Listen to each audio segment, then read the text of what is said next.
திமுக வேட்பாளர் செல்வ கணபதியை ஆதரித்து தமிழக முதலமைச்சர் மு.க.ஸ்டாலின் பிரச்சாரம் மேற்கொண்டு வருகிறார். தருமபுரி பொதுக்கூட்டத்தில் பங்கேற்பதற்காக தமிழக முதலமைச்சர் மு.க.ஸ்டாலின் நேற்று தனி விமானம் மூலம் சேலம் வருகை புரிந்தார்.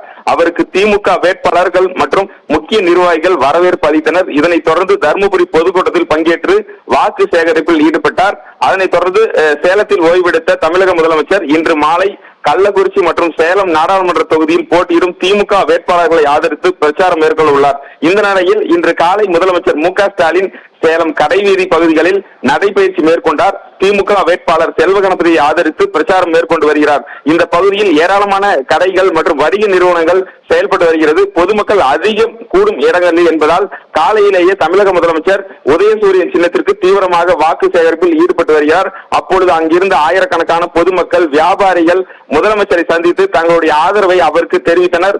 அதாவது தொடர்ந்து அந்த பகுதி முழுவதும் முதலமைச்சர் நடந்தே சென்று அங்கு கிட்டத்தட்ட 5 தெருக்கள் உள்ளது.